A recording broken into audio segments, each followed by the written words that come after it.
j'avais un secret, j'essaierais de le mettre en place demain.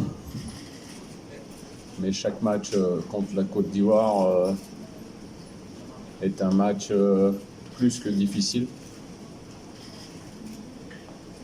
C'est encore plus particulier aujourd'hui, bien sûr, après mon passage en Côte d'Ivoire. Après, le passé, aujourd'hui, a peu d'importance. Il faut se focaliser sur le match de demain, qui n'est qu'un match de groupe pour l'instant.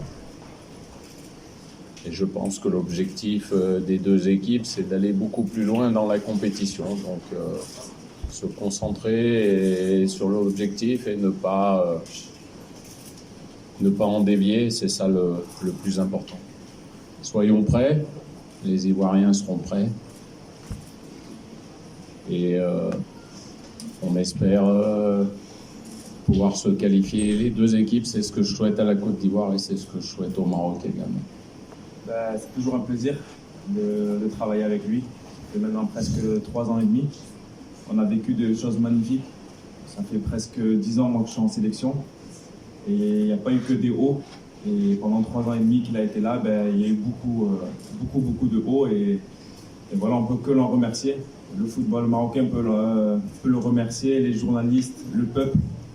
Il y a beaucoup de gens qui sont ingrats dans le pays et qui reconnaissent pas ça. Et voilà, faut être reconnaissant de ce qu'on a parce que ça n'a pas été toujours facile en équipe nationale. Et quand ça marche, il faut être avec. Faut pas essayer de détruire, faut pas essayer de critiquer, de mettre des mauvaises ondes comme on a eu. Moi j'ai eu beaucoup l'habitude de ça, donc voilà, faut être reconnaissant. C'est toujours ennuyeux de ne pas posséder tous ces joueurs, mais il faut faire avec et on espère qu'il y aura beaucoup de matchs. Donc on a besoin de tout le monde, on ne peut pas se contenter d'un seul avant-centre.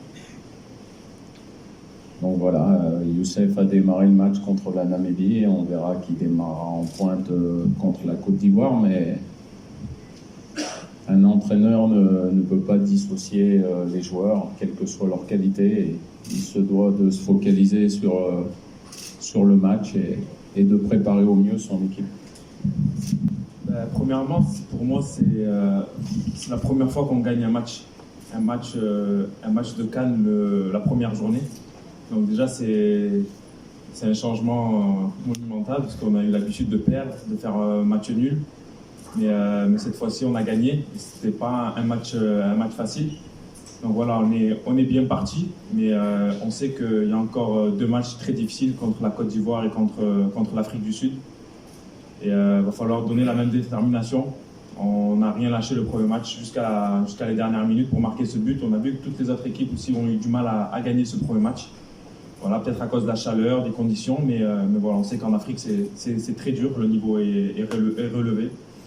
Donc voilà, pour l'instant, prendre les 3 points au premier match, c'est bien.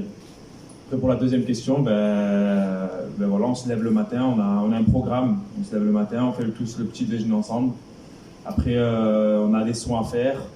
L'après-midi, il y a une petite sieste et après, voilà, on part après à l'entraînement et le soir, on a le dîner, on a encore les soins et après, on se retrouve parfois dans les chambres à s'amuser, à regarder des séries. Donc voilà, on passe.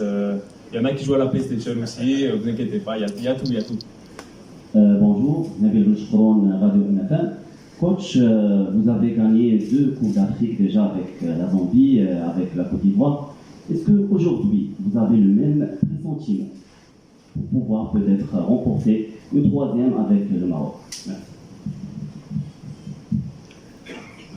Je peux vous dire, il y a nos amis ivoiriens qui sont dans la salle. Après le 2e match en 2015, on pensait à tout sauf à devenir champion d'Afrique, puisque vous pouvez leur demander, on avait fait 2 matchs nuls.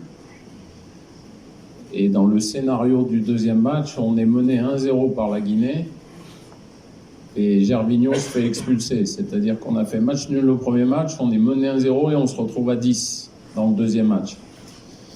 Et c'est sans doute ce fait de jeu qui a créé quelque chose puisqu'on réussit à égaliser à 10 contre 11 et on termine le match à 1 partout. Donc on n'a que 2 points en 2 matchs. Et là, bien sûr, ils sont là, hein, ils peuvent vous le dire. Ils étaient inquiets. On s'est fait un peu taper dessus. Et en plus, au tableau de marche, on avait le Cameroun pour le 3e match. Donc, c'était tout sauf facile. Et ben, à ce moment-là, les joueurs se sont révoltés, ont trouvé les ressources pour rebondir et ont été exceptionnels avec un but de Max Gradel contre le Cameroun. Et c'est ce qui nous a permis de nous qualifier pour les quarts de finale. Et après, c'était un peu, pour ceux qui ont suivi la Coupe du Monde, un peu le match France-Argentine de la Coupe du Monde où une prise de conscience, la confiance augmente et là on se dit maintenant on peut aller au bout. Voyez, voyez.